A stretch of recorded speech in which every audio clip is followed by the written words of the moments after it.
souhaite donc la bienvenue à notre troisième atelier webinaire donné par Soutien en approvisionnement Canada. On a eu une belle traction pour cette série de trois. En fait, je ne sais pas si vous faites faites partie de la majorité qui reviennent pour la troisième séance, mais si oui, tant mieux, ça veut dire que ça vous apporte quelque chose et que vous y voyez une opportunité pour votre entreprise.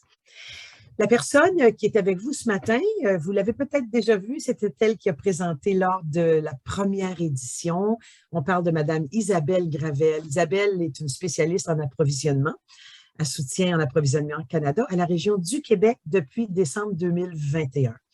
Elle a spécialisé ses études en gestion financière informatisée.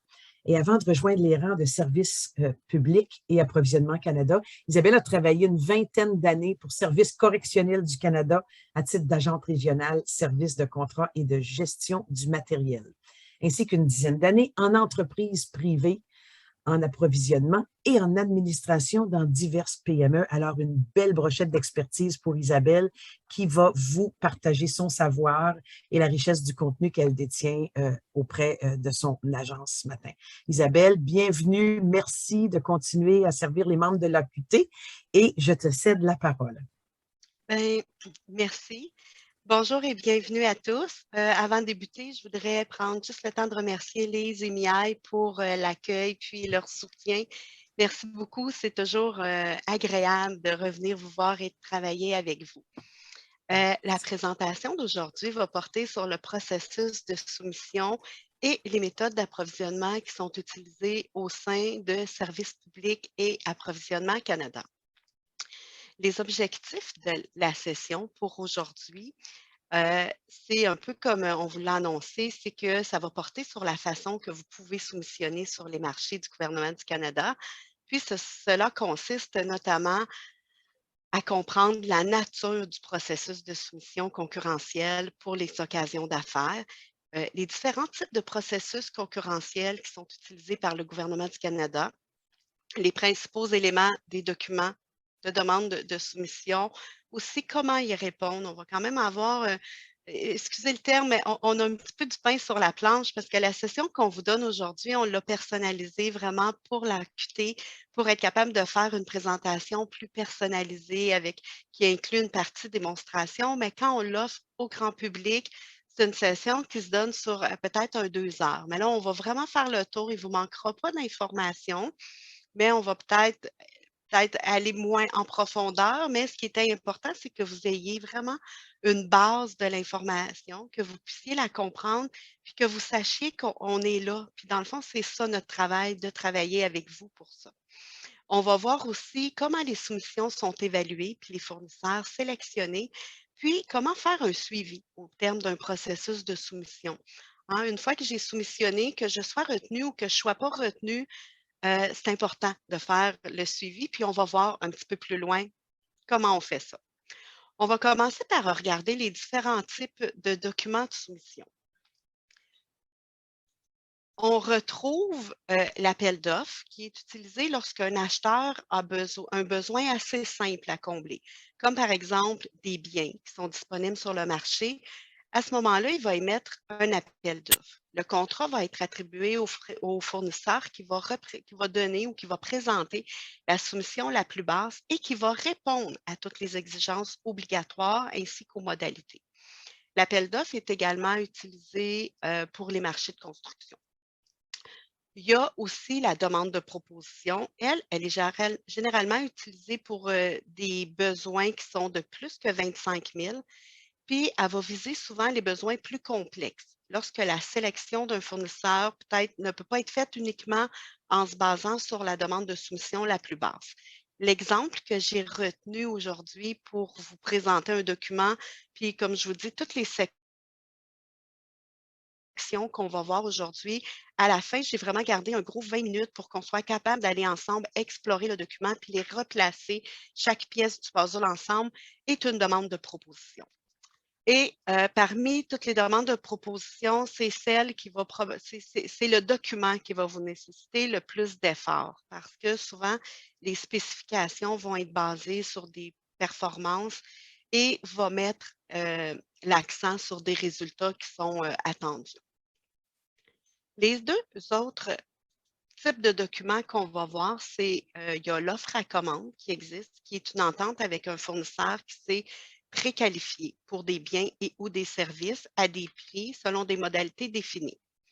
C'est utilisé pour les cas d'achat répétitifs. Comme exemple, la fourniture de bureau, c'est un bon exemple. Les produits alimentaires, c'est aussi un bon exemple. On retrouve également des demandes d'arrangement en matière d'approvisionnement. Ces demandes-là sont utilisées lorsque les ministères puis les organismes fédéraux achètent de façon régulière les mêmes biens ou les mêmes services. Par contre, on va être dans des domaines où est-ce qu'on ne pourra pas définir les prix. Si on prend par exemple les transmissions de données d'enquête, des services de sondage, des services de consultation, des services commerciaux, on vient de voir la différence avec l'offre à commande utilisée pour les fournitures de bureaux des produits alimentaires, prix fixe, facile à déterminer. Un sondage, une demande d'enquête ou même un service pour faire monter un système informatique, bien, on va devoir ajuster l'énoncé des travaux en fonction du besoin de chacune des demandes et du ministère.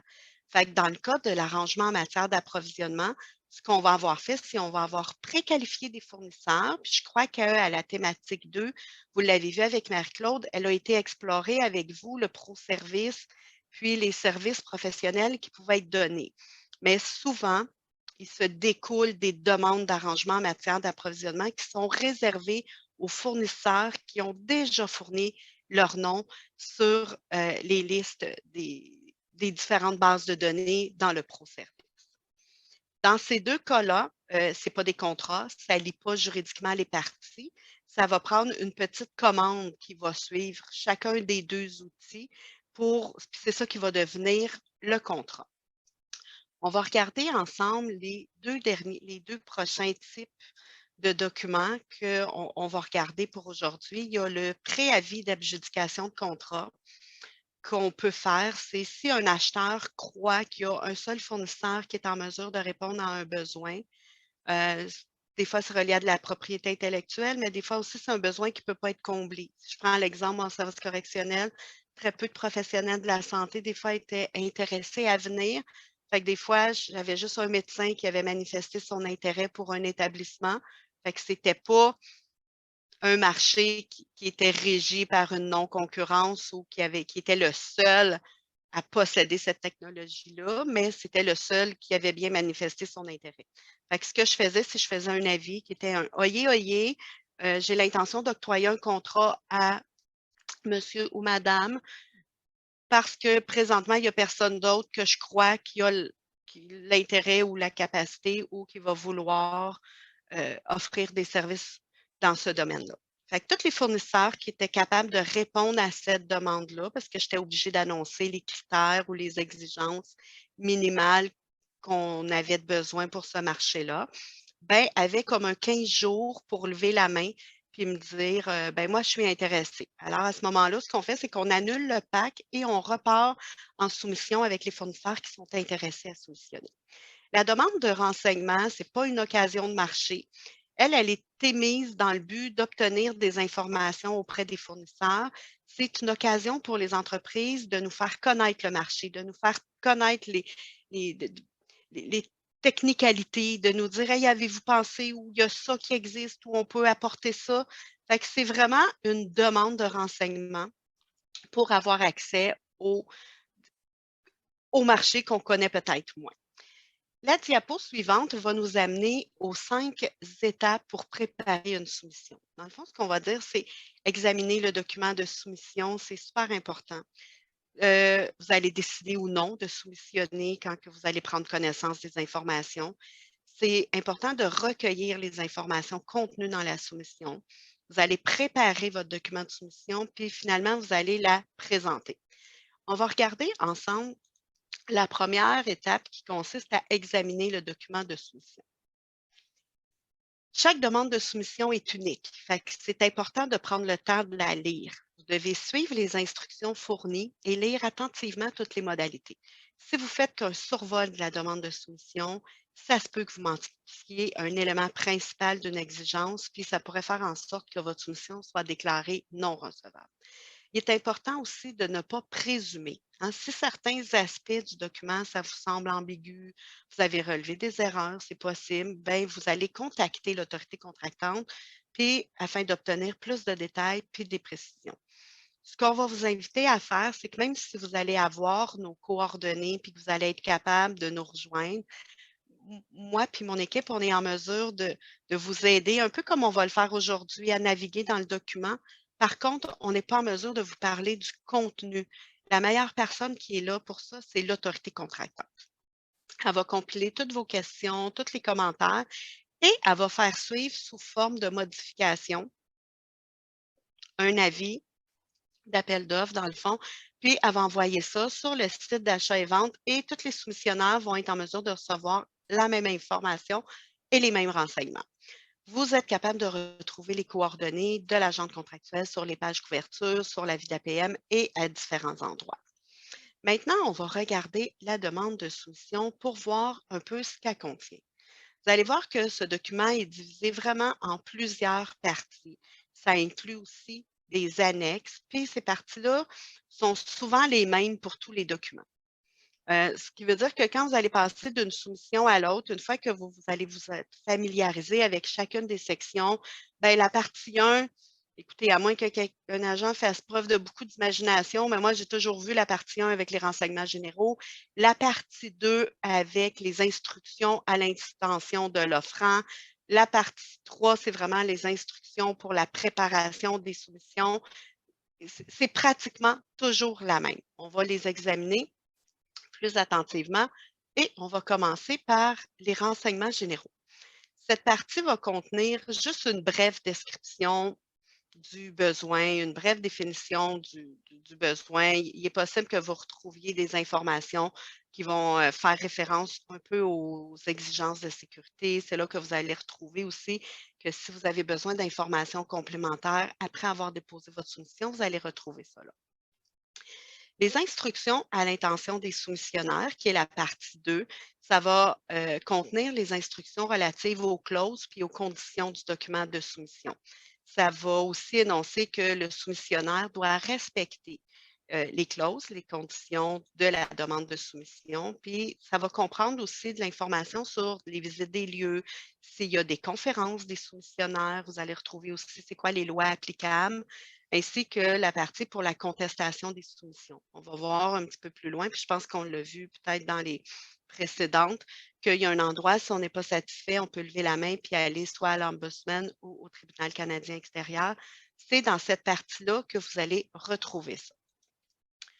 Au niveau de la partie 3, c'est l'instruction pour faire votre soumission. Ça va vous donner vraiment toutes les instructions à suivre et ça peut aller jusqu'à comprendre la pagination, le nombre d'exemplaires, comment la soumettre. Vous allez vraiment retrouver toutes ces informations-là à cet endroit-là. La partie 4, la procédure d'évaluation. Bien, cette partie, ça décrit le processus d'évaluation, puis la manière dont l'entrepreneur va être choisi, la méthode de sélection. Fait que les critères d'évaluation vont constituer l'une des parties les plus importantes du document de soumission. Ça va vraiment vous aiguiller, mais vous n'aurez pas de surprise. C'est là qu'on va vous écrire la soumission ayant obtenu, mettons, le plus grand nombre de points, se verra octroyer un contrat. Ou la soumission au plus bas prix, ayant rencontré tous les critères obligatoires, se verra octroyer un contrat. C'est comme ça que c'est véhiculé, mais vous allez toujours avoir la recette et les informations pour être capable de vous rendre là. La partie 5, qui est les attestations, il y a diverses attestations à fournir, comme par exemple l'équité en matière d'emploi, les anciens fonctionnaires, les conflits d'intérêts.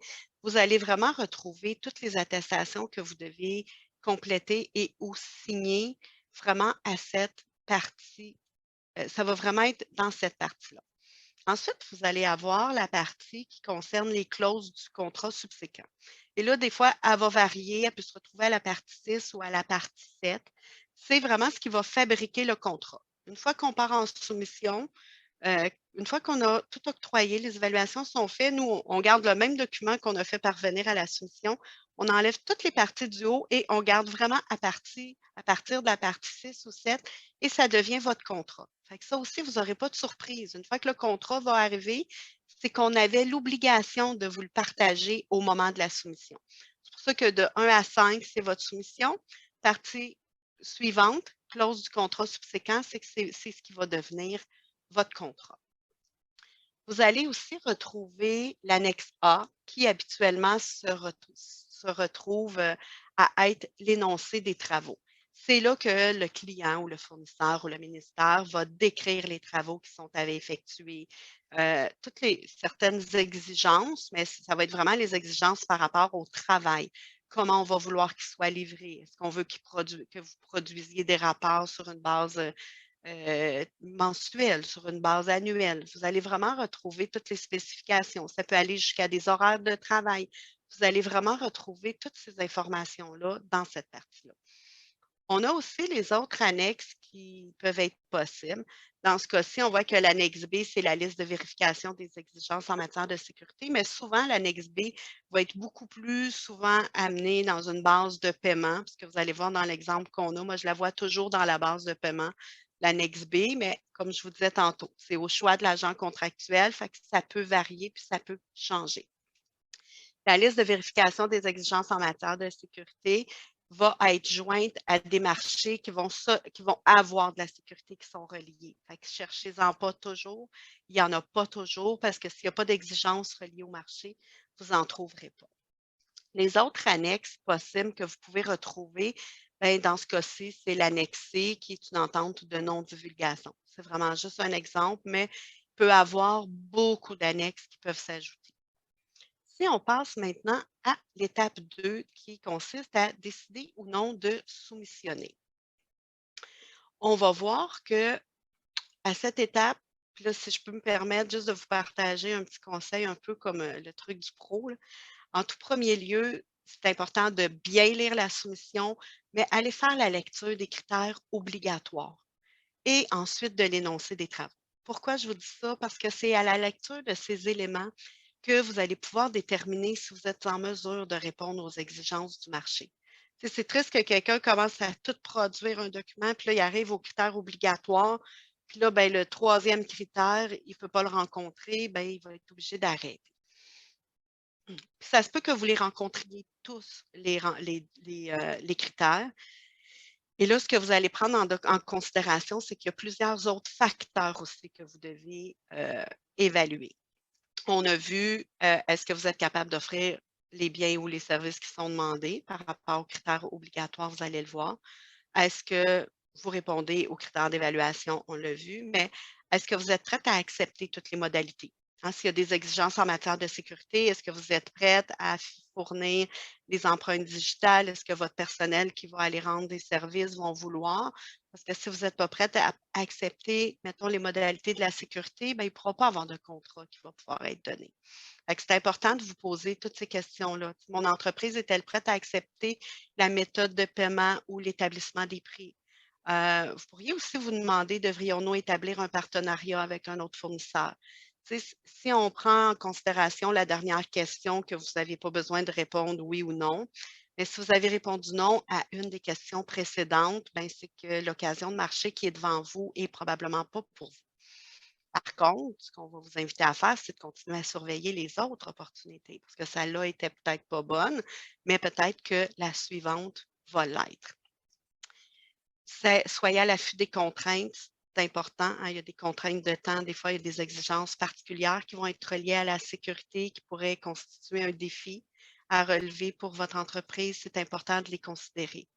Vous devez aussi toujours tenir compte de votre concurrence commerciale. Je pense que Marie-Claude, elle vous a montré lors de la deuxième thématique que vous aviez accès aussi à aller voir les appels d'offres qui étaient attribués. Bien, ça peut vous permettre pour une catégorie de biens ou de services de faire des liens et d'aller voir à qui les contrats ont été attribués. Hein, ça va vous permettre de voir c'est qui vos concurrents dans ces domaines de marché-là et voir aussi est-ce que vous êtes capable de concurrencer puis peut-être de gagner contre eux. Je vous l'ai dit, hein, parcourir les contrats octroyés, ça va vous permettre vraiment c'est l'outil qui va vous permettre de faire ça. Assurez-vous de clarifier les questions auprès de l'autorité contractante avant la date de fin. Supposez pas. C'est super important. Puis, allez consulter les modifications. On va voir tantôt comment on peut le faire. La diapo suivante va aborder les exigences en matière de sécurité. Vous allez avoir besoin d'une attestation de sécurité pour avoir accès à des biens et ou à des lieux qui sont réglementés et qui sont protégés. Si un contrat exige des enquêtes de sécurité, si vous êtes une nouvelle entreprise, ne vous inquiétez pas, ça ne vous empêche pas de soumissionner. L'agent contractuel va compléter un formulaire de parrainage qui va transmettre au programme de sécurité des contrats afin qu'eux rentrent en communication avec vous puis qu'ils puissent vous émettre un certificat ou une autorisation de sécurité. Si ça dit aussi qu'il y a un paragraphe, exemple, qui va dire que les membres du personnel de l'entreprise devront également avoir une enquête de sécurité, inquiétez-vous pas, à partir du moment où est-ce qu'on vous octroie un contrat, bien, vous êtes en mesure d'avoir accès à faire des enquêtes de sécurité pour votre personnel. Si vous avez des questions au niveau des clauses de sécurité dans une demande de soumission, vous allez pouvoir contacter l'agent contractuel. Si vous avez des questions par rapport au programme de sécurité ou par rapport au mode de fonctionnement général de la sécurité, là, à ce moment-là, si vous contactez le programme de la sécurité du Canada. L'étape 3, qui est l'étape qui consiste à recueillir des informations sur la soumission, bien, vous allez devoir déterminer les exigences en matière de sécurité. Est-ce que vous êtes prête à donner suite au programme de la sécurité? Aussi, parce que le site de achat et vente, c'est simplement un support électronique. Il est possible que vous deviez fournir une version papier de documents, mais ou de matériel aussi, hein. Il y a des échantillons qui peuvent être à fournir, puis ça, bien, vous allez devoir les fournir de façon plus mécanique et les envoyer selon les instructions qui vont vous être données. Il est important de surveiller de façon continue les demandes de soumission pour y voir toutes les modifications apportées. Le cas échéant, il est de votre responsabilité d'être au courant de toutes les modifications apportées au document de soumission, ainsi que des questions et ou des réponses qui sont présentées au cours du processus de soumission. Vous allez pouvoir ajouter l'avis de la page d'appel d'offres à vos signets, puis vous allez pouvoir les consulter. Je pense que Marie-Claude, à la thématique 2, elle vous a montré comment activer des petites boîtes par les boîtes de courriel. Mais lorsque vous êtes dans un avis d'appel d'offres, tel quel vous intéresse, puis que vous voulez avoir les suivis, bien, vous activez votre petite boîte de courriel et vous êtes capable de le faire. L'étape suivante, qui est l'étape de préparer votre soumission. Bien, ici, on va vous donner quelques astuces sur la manière de bien préparer le document de soumission. On va commencer ici par regarder la page couverture. C'est important de la signer. On voit ici qu'il y a la flèche rouge qui va vous mettre les informations. Mais c'est important aussi de savoir que, comme toutes les entreprises que vous recevez, beaucoup de CV pour lors de recrutement de personnel, bien, nous, les acheteurs, on reçoit également plusieurs soumissions pendant un processus. C'est important de préparer votre soumission de manière à permettre à l'acheteur de trouver facilement l'information qu'il va avoir de besoin pour que le comité d'évaluation soit capable de bien procéder à l'évaluation. Lorsque vous préparez votre soumission, assurez-vous de respecter les formats qui vont être décrits. On va voir un petit peu plus loin où est-ce qu'on est capable de trouver cette information-là. Si on continue la suite de la préparation de la soumission, on pourrait aussi vous demander de présenter votre soumission en différentes sections. Exemple, la section technique, la section de gestion, la section financière. Ça va tout être des sections qui vont être déterminées. Puis, vous devez vous assurer de répondre à chacun des éléments, mais conformément aux critères d'évaluation. Mais comme je vous disais tantôt, ça va être mentionné. On n'est pas toujours porté à lire très, on est porté à faire un peu de lecture des fois en diagonale, mais une fois que vous allez vous avoir familiarisé avec 2 ou 3 documents, je vous le dis, c'est quand même pas si difficile. Puis je le réitérerai jamais assez. N'oubliez pas qu'on est là pour ça, hein. Soutien en approvisionnement Canada, c'est notre travail. On le fait avec des partenaires comme l'AQT en faisant des sessions personnalisées, mais on offre aussi des webinaires comme ça au grand public sur achat et vente aux entreprises. On a une ligne info, on va le voir un petit peu plus loin, mais on est vraiment là pour vous aider là, à comprendre toutes ces informations-là. Si on regarde la section suivante, on va voir qu'on a la section technique. Ce que ça nous dit, la section technique, c'est ici qu'habituellement, vous allez donner le plus de détails. Ça va être là qui va être votre chance de montrer à l'équipe d'évaluation que vous comprenez les exigences. Suivez le format décrit dans la partie 3, on a vu en haut, hein, les instructions, et vous pouvez utiliser l'énoncé des travaux comme référence, mais c'est important de décrire dans vos mots les travaux que vous allez exécuter puis les moyens que vous entendez prendre pour le faire si on vous attribuait le contrat. Bien que vous voulez choisir des mots-clés du document de soumission puis les intégrer dans votre soumission, c'est important de ne pas vous confiner à copier le cadre de référence de l'énoncé des travaux. Commencez par une courte introduction qui va comprendre une évaluation de la situation actuelle, la nécessité du projet, les objectifs des travaux proposés, les raisons qui justifient l'exécution des travaux tels que proposés et les avantages qui en découlent. Décrivez puis justifiez les plans de travail, la méthode, puis les techniques que vous proposez. Indiquez la faisabilité, hein, le niveau de succès que vous escomptez, identifiez les problèmes prévus, les plans d'urgence en cas d'urgence, identifier les tâches à accomplir, les produits à livrer, les délais d'exécution. C'est toutes vraiment des informations qui sont importantes que vous allez ajouter pour bonifier. C'est important pour moi que j'ajoute à ce moment-ci, puisque là, vous allez me dire, Isabelle, beaucoup, beaucoup, beaucoup, too much detail, puis peut-être beaucoup trop d'informations. C'est important que vous compreniez que ça s'applique à environ 20 des demandes de soumission de SPAC, puis à moins de 10 des demandes de soumission des autres ministères. C'est très peu qui exigent autant de travail. Souvent, toutes les informations sont là, vous avez à répondre. Même dans celles qu'on va voir tantôt, on n'est pas obligé d'aller dans peut-être le plan de travail, la méthodologie, le plan de secours. On n'a pas ça à faire dans celles qu'on a tantôt, qu'on va regarder ensemble. La deuxième partie de la section technique va vous dire de vous assurer de satisfaire à toutes les exigences, hein, en précisant clairement comment vous répondez à chacune de celles-ci. N'oubliez pas par contre de fournir les preuves de vos capacités, peut-être à fournir les biens, les services, de faire référence à des projets, à des produits livrés dans le passé. Il est souvent utile de faire preuve d'une certaine flexibilité et de proposer des fois des solutions de rechange. Assurez-vous de satisfaire aux critères obligatoires, mon petit truc du pro, hein. Si vous répondez à tous les critères puis que vous avez coché oui, ben, à ce moment-là, parfait, go, on y va. Essayez d'utiliser un langage simple, puis ne présumez pas que l'autorité contractante connaît votre organisation et vos compétences parce que vous avez déjà fait affaire avec lui. Pour les compagnies qui ont déjà eu un contrat, souvent le danger qu'ils rencontrent, c'est qu'ils sont des fois éliminés après un deuxième ou un troisième processus qui répondent. Pourquoi? Parce qu'ils se sont dit, ben oui, mais j'ai eu un premier contrat, puis ben, ils savent, on ne le sait pas. On n'a pas le droit de présumer que vous avez répondu.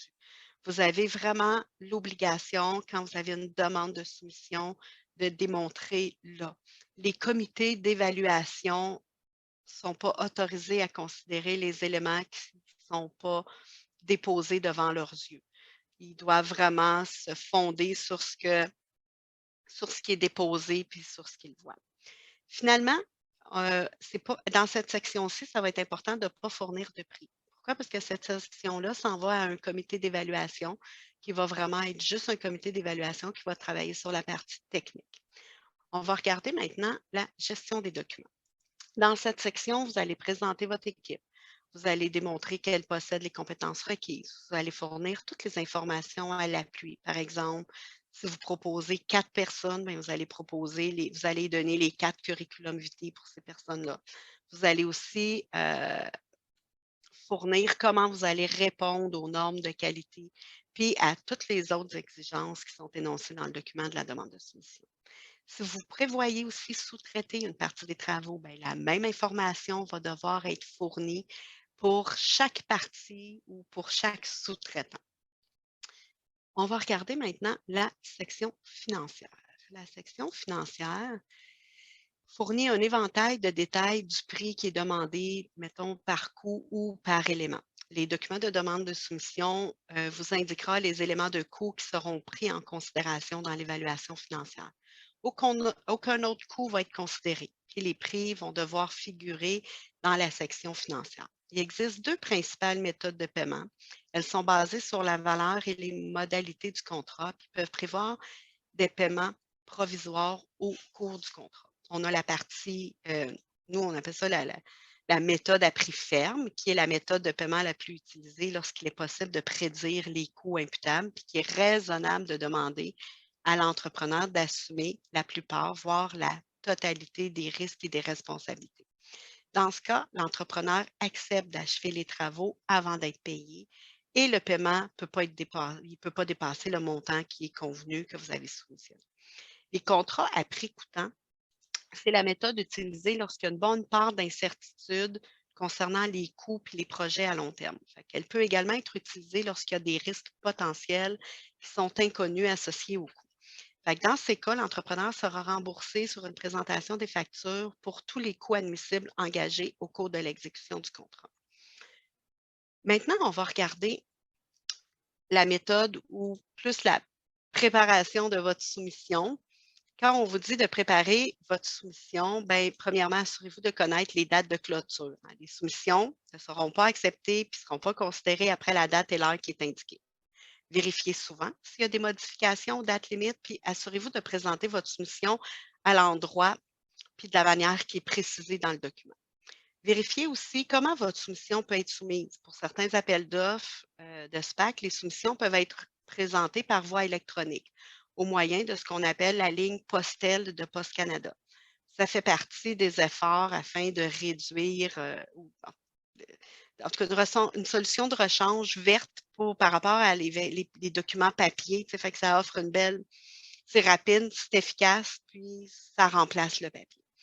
Si vous utilisez cette méthode-là ou si c'est indiqué dans la demande de soumission que les soumissions doivent être présentées de cette façon, si vous n'avez pas de compte, prévoyez-le d'avance. N'attendez pas la dernière journée pour créer votre compte. Ça va vous augmenter votre stress, puis vous n'avez pas besoin de ça en période de soumission. Assurez-vous de signer votre soumission. Je vous ai montré tantôt la page couverture. Si elle n'est pas signée, elle n'est pas évaluée. Assurez-vous que s'il y avait des attestations qui étaient nécessaires, que vous les avez envoyées. Assurez-vous qu'elle respecte le format d'écrit. On a répété beaucoup, mais c'est comme important parce que c'est vraiment là-dessus souvent que les entrepreneurs sont pas rejetés, mais c'est que souvent, on ne reçoit pas nécessairement selon les instructions qui ont été mises, puis ça complique vraiment les processus d'évaluation. Puis des fois, c'est dommage puisque les soumissionnaires auraient pu être retenus, puis c'est juste parce qu'on n'a pas fait attention aux détails qu'on peut avoir été, dans le fond, non évalué. Puis peut-être un autre truc que je peux vous donner, c'est peut-être faire réviser votre demande par une autre personne afin que quand elle va relire votre soumission, elle va peut-être détecter un élément ou quelque chose que vous n'avez peut-être pas adressé, que vous n'avez peut-être pas vu. Puis cette personne-là va peut-être juste vous faire penser d'ajouter l'élément. Il est aussi possible que pendant le processus de soumission, l'agente contractuelle vous contacte, puis parce qu'elle a des questions. Elle va vous fournir une heure limite pour répondre ainsi qu'une date et une heure. Le comité ne retardera pas les processus d'évaluation ou l'attribution des contrats. C'est important de répondre selon les instructions qu'ils vont vous avoir données. La partie suivante, qui est les évaluations de soumission, vont nous amener à les critères d'évaluation qui sont établis d'avance. Ils tiennent compte des facteurs temps, des qualités et des coûts. Les qualités techniques telles que définies dans le document de soumission, combinées avec le prix, est égal au meilleur rapport qualité-prix. Pour une demande de soumission donnée, l'expression meilleur rapport qualité-prix est définie dans la méthode de sélection. Vous vous rappelez tantôt, partie 4, méthode d'évaluation et méthode de sélection, c'est là qu'on va retrouver. C'est là que vous allez retrouver les critères techniques obligatoires. C'est là que vous allez aussi retrouver les critères techniques cotés. Ou ça peut être une combinaison des deux. On va regarder le critère obligatoire. Le critère obligatoire, dans le fond, sont exprimés dans le document de demande de soumission avec des termes comme doit ou devrait et sont évalués objectivement sur une base de réussite ou d'échec. Pour les soumissions évaluées en fonction des critères obligatoires seulement, afin d'être jugée recevable, la soumission doit satisfaire à tous les critères obligatoires énoncés dans le document de soumission. On a quelques exemples de critères obligatoires qui peuvent comprendre le respect des dates de livraison, le dépôt de la date de soumission. Ça peut être aussi certains permis. Ça peut être des caractéristiques d'accessibilité de biens et ou de services. Pour les critères cotés, eux, ils peuvent servir à établir les exigences minimales en fixant une note de passage. Que la soumission va devoir mériter pour qu'elle soit considérée. La cotation numérique minimale qu'une soumission doit mériter, ben, pouvant être obtenue pour chaque critère, sont spécifiés également dans votre partie 4. C'est l'information que vous allez retrouver. Les critères cotés, dans le fond, ils servent à évaluer divers éléments comme les équipes d'évaluation. Ça pourrait comprendre, exemple, la stratégie, les principes, la méthodologie, l'expérience de l'entreprise, les équipes de ressources, les installations, les équipements. Si vous avez des questions lorsque vous consultez une soumission par rapport à la cotation numérique, vous pouvez vraiment les poser à l'autorité compétente dans les délais qui sont prévus. Maintenant, on va regarder la sélection du soumissionnaire retenu. On va regarder les méthodes de sélection. La préparation de votre soumission nécessite une stratégie basée sur des prix concurrentiels, mais sur une méthode de sélection identifiée dans le document de demande de soumission, comme ce qu'on a appelé, puis que vous allez retrouver à la partie 4, la méthode de sélection. Il y a 3 principales méthodes de sélection, puis il est important, avant de présenter votre soumission, de comprendre chacune d'elles. La première méthode est basée sur la soumission la plus basse. Les soumissionnaires doivent répondre aux critères techniques obligatoires et pour être considéré recevable, dans le fond. Puis, la différence entre un soumissionnaire retenu et non retenu pourrait être aussi peu que 5 sous. Fait que c'est important de vous dire que c'est important que vous devriez être le plus concurrentiel possible dans l'établissement de vos prix. La deuxième méthode est basée sur la soumission offrant le meilleur rapport qualité-prix. Les documents de demande de soumission prévoient généralement des critères obligatoires et des critères techniques. Fait qu'on établit une échelle de cotation et puis la sélection se fait en fonction du prix évalué le plus bas par point. Fait que pour ce faire, on divise le prix offert par le nombre de points obtenus au cours de l'évaluation technique de la solution.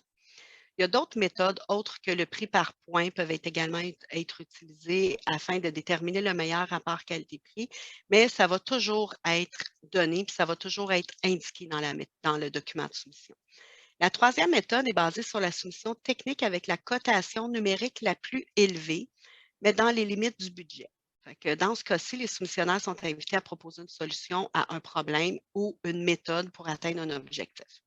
Fait que si le budget est établi à 1 million, mais le prix de la soumission excède, bien, la soumission ne sera pas retenue. Les raisons les plus fréquentes pour lesquelles les soumissions sont rejetées, ben, c'est les exigences obligatoires n'ont pas été respectées, la soumission n'a peut-être pas obtenu le nombre de points minimum requis, les prix proposés dépassent le budget, il manque des documents ou des attestations. Normalement, ici, j'achève un petit peu, mais avant de conclure, je voudrais juste vous partager, il reste l'importance d'assurer un suivi, on va le voir, puis peut-être 2 petits trucs du pro. Les suivis sont un aspect important du processus de soumission, comme je vous l'ai dit, mais ça, je vous l'ai dit tantôt, fait que je voudrais peut-être pas trop le répéter pour qu'on puisse passer à la partie des mots, mais que vous ayez reçu ou non un contrat, vous avez le droit de demander de la rétrospective et même si vous avez reçu un contrat, c'est important de le faire. Vous avez comme un 15 jours suivant la date que vous avez reçu la lettre donnant les résultats pour demander ce compte rendu. J'arrive un petit peu à la fin de la présentation, mais je veux juste vous faire 2 petits derniers rappels. Ce que vous devez faire, apparaît ici, lire attentivement, satisfaire à tous les critères obligatoires, fournir tous les renseignements demandés, suivre les instructions. Ça, c'est vraiment ce que vous devez faire. Au début de la présentation, je vous ai dit, je vais faire suivre à Lise et Miaille un courriel qui va vous donner la présentation, mais mot à mot avec toutes les informations qui sont là. Ça va être des notes, ça s'appelle des notes de ressources ou des notes de la présentation. Ça va être le soumissionné. Vous allez avoir accès à toutes ces informations et gardez le « vous devez ». Chacun des points est vraiment bien bien défini puis bien expliqué. Puis la deuxième diapo, c'est ce que vous devriez. C'est un petit plus qui va vous aider, qui va aider aussi l'équipe d'évaluation à avoir peut-être une facilité à lire vos documents, à bien comprendre et à peut-être avoir une certaine facilité à évaluer votre dossier. Maintenant, on est à la fin et on va repartir à partir d'ici. Vous avez parti ici, pour ceux qui étaient là avec la thématique 2, vous avez parti ici sur le achat et vente. Et vous êtes arrivé à la page où est-ce que vous aviez toutes les nouvelles mises en page, les nouveaux avis, les mises à jour sur le COVID, vous aviez toutes les sections.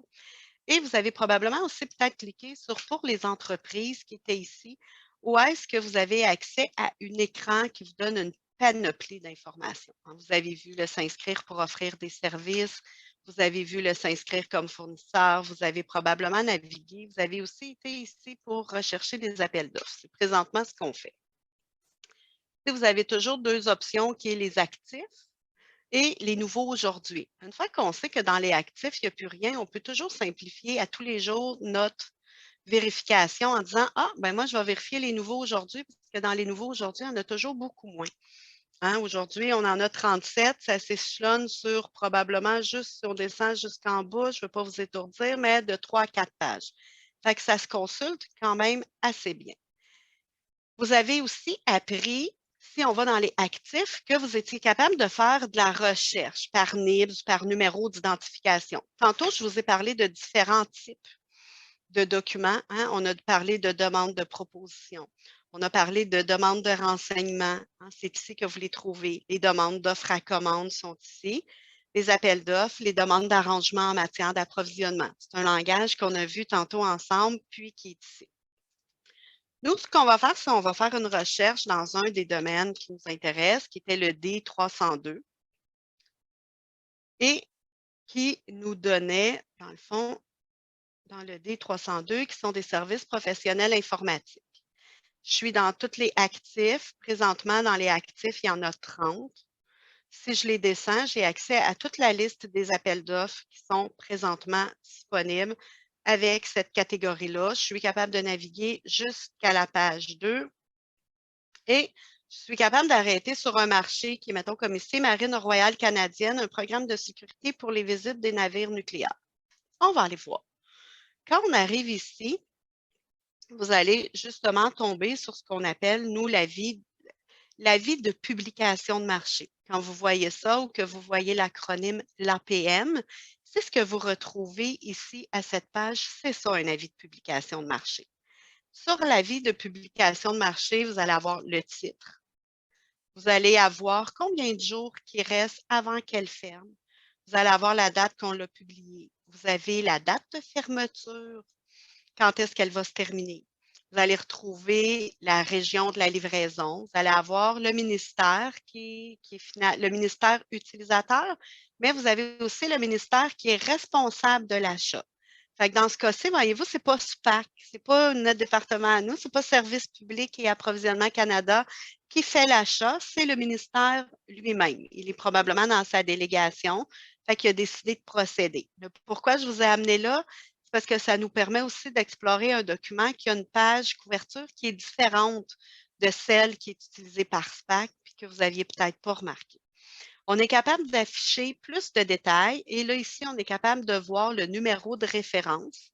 On est capable de voir le numéro de la soumission. On est capable d'avoir un bref aperçu de la description et on est capable d'avoir notre affiché plus qui ne donne pas beaucoup plus d'informations, mais on l'a. On retrouve aussi la personne responsable. Hein, je vous ai dit, si on décèle des erreurs lors du document, si on a besoin de poser des questions, c'est l'autorité contractante qu'on va contacter et on va retrouver ces informations ici. Par la suite, on va retrouver les documents de soumission. Vous allez avoir accès à télécharger à partir d'ici les documents qui sont en français ou vous pouvez les télécharger aussi en anglais, mais vous n'avez pas accès à les télécharger les deux en même temps. Là, pour les besoins de l'exercice, ici, je ne suis pas capable de faire de lien avec les modifications. Mais quand on en a, ça se présente sous cette forme. c'est un autre avis de publication de marché qu'on retrouve ici avec les dates, les heures, la description, les mêmes informations. Tout est là.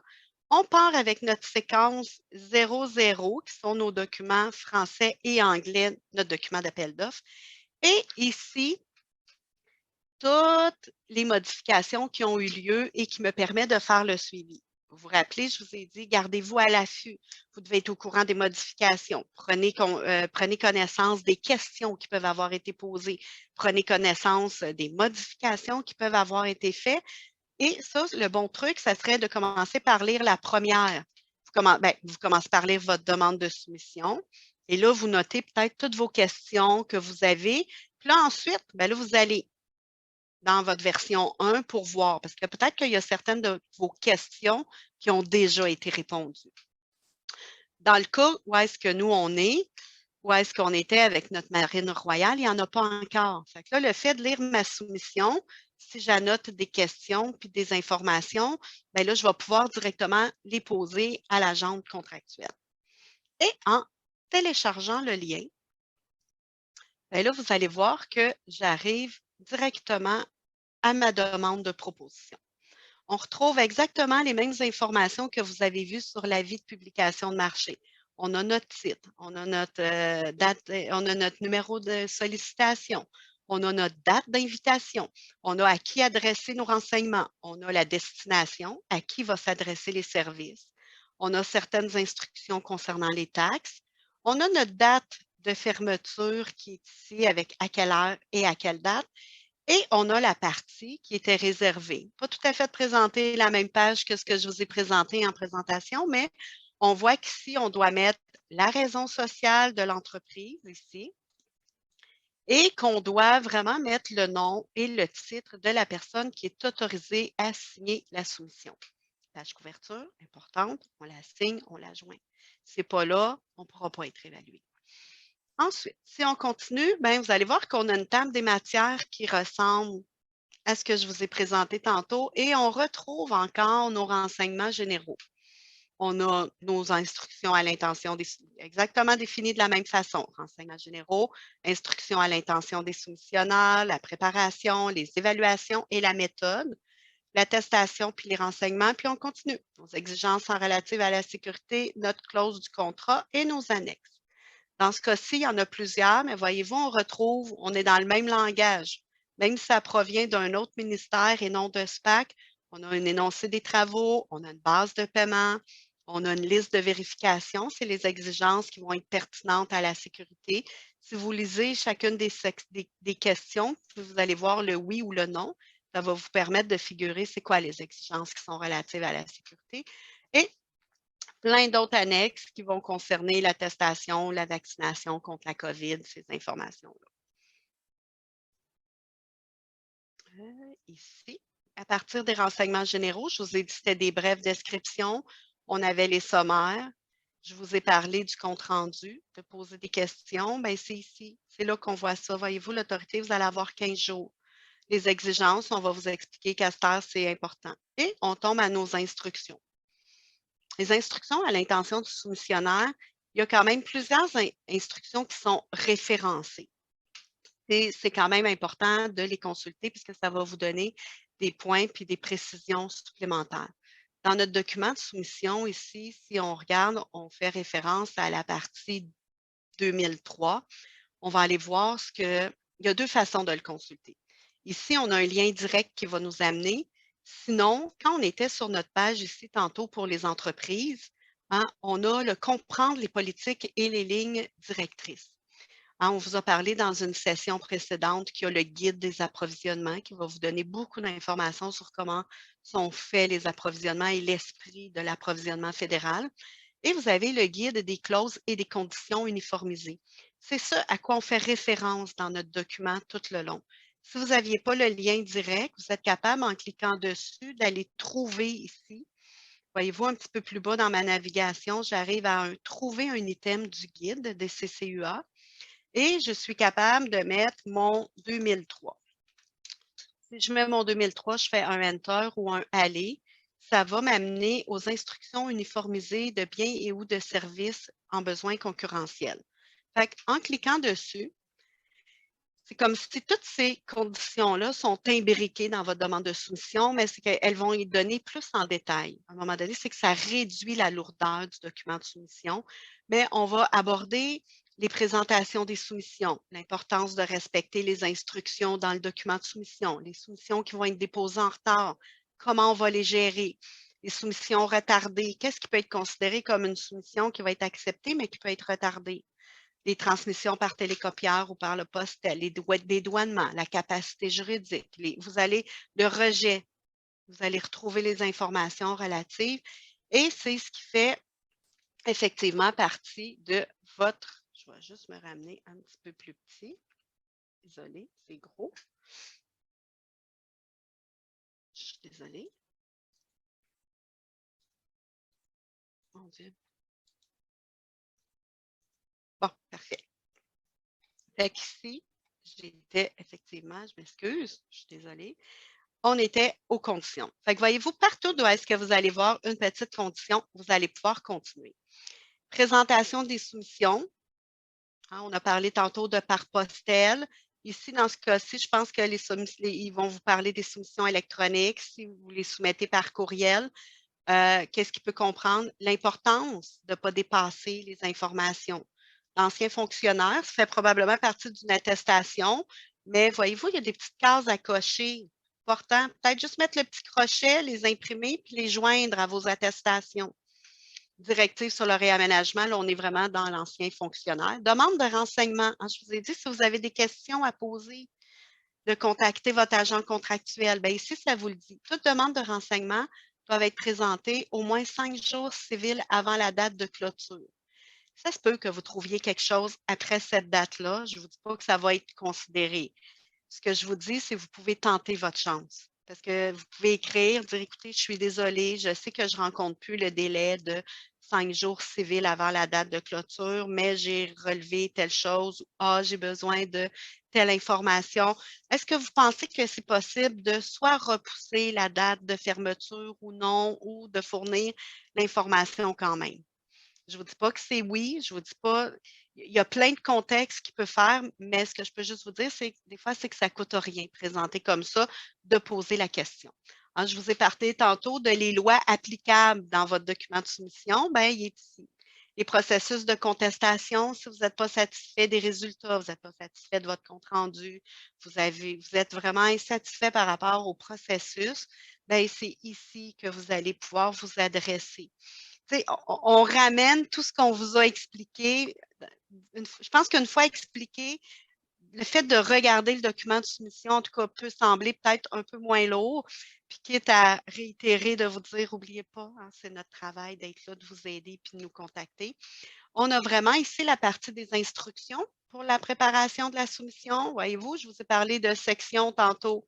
Section 1, ça va être une copie électronique en format PDF. La section 2, les soumissions financières en format PDF. On va vous parler d'utiliser du papier 8,5-11. On va tout vous expliquer les informations. On va vous donner tous les détails que vous avez vraiment besoin pour les faire. Voyez-vous votre soumission financière? Tu sais, tantôt, vous disiez peut-être, ouais, Isabelle, OK, tu es en train de me dire section soumission financière, mais je mets quoi là-dedans? Bien, voyez-vous, dans votre section financière, on vous les a donné les détails.